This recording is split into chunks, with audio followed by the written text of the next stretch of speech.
Nakikita nyo tong reels ko na ito guys, gagawa natin ito ng nakakalitong tutorial guys. Tayo na guys.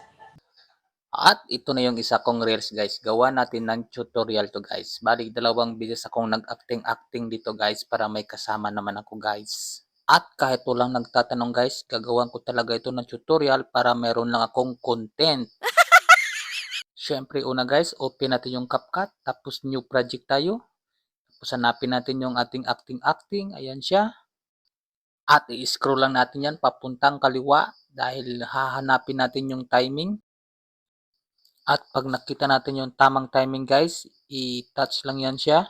At pag nagkaroon na yan ng border na white, pindutin mo yung split at mapuputol yung video mo dyan banda. Tapos i-scroll mo naman siya ulit pa kaliwa dahil hanapin na naman natin yung isang tamang timing. Sa pag-i-edit talaga guys, kailangan talaga ng mahabang pasensya kasi paulit-ulit yung ginagawa mo dito. At pag nakita na natin yung tamang timing guys, pindutin lang natin yung split. At nakita nyo itong sa kaliwa guys, iyan. I-delete natin dahil hindi naman natin yan kailangan. At balik tayo sa kanan guys, itatap mo yan guys. Tapos hanapin mo yung overlay.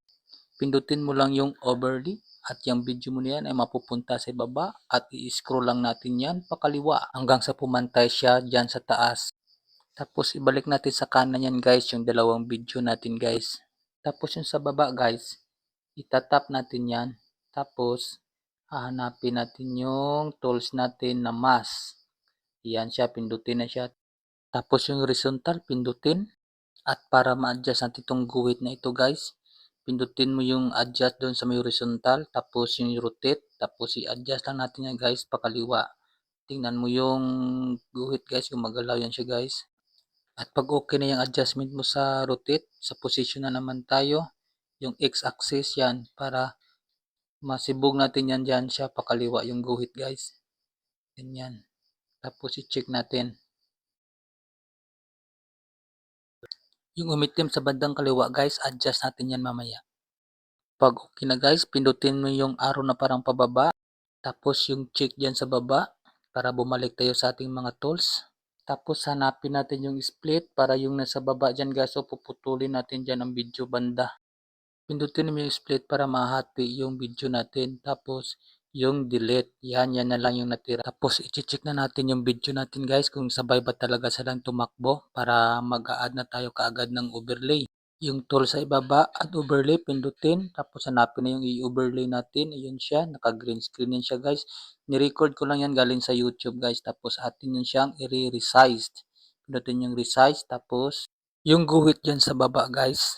Yan, i-move lang natin yan pataas. Yan, para nakapokus na tayo sa green screen. Yung sa taas din, move na pababa. Pag okay na, pindutin yung check. Tapos pindutin yung tatlong arrow dyan sa bandang kaliwa. I-move natin yung green screen natin pakaliwa. Ipapantay natin yan sa ating ginawang video. Tapos pindutin mo yung arrow sa bandang kaliwa guys para lumabas yung ating mga tools guys. Tapos hanapin natin yung remove background, pindutin. Tapos sa chroma key tayo, pindutin. Tapos yung bilog dyan i-adjust. Tapos sa intensity, yan, kayo nang bala mag-adjust para mawala yung green. Tapos sa shadow naman. Pag sa tingin nyo guys, okay na, pindutin na yung check. Tapos yung overlay natin guys, hatakin natin dyan pababa, yan, ipaplastar natin dyan sa baba.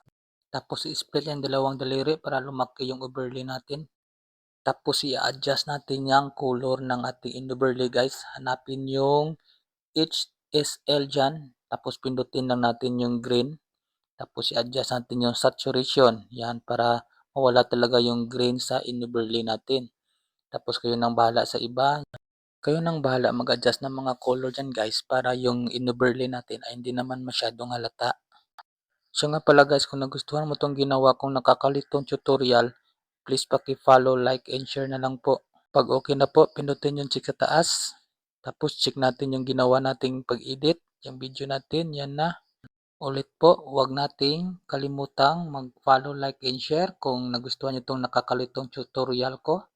Tsaka bago natin yan i-export, hanapin muna natin yung pinaka-importante, yung aspect ratio. Yan, tapos pindutin natin yung 9.16. At ready to export na yan po siya. Pindutin yung export. Tayin lamang. At done, i-check natin. At ox na amigo.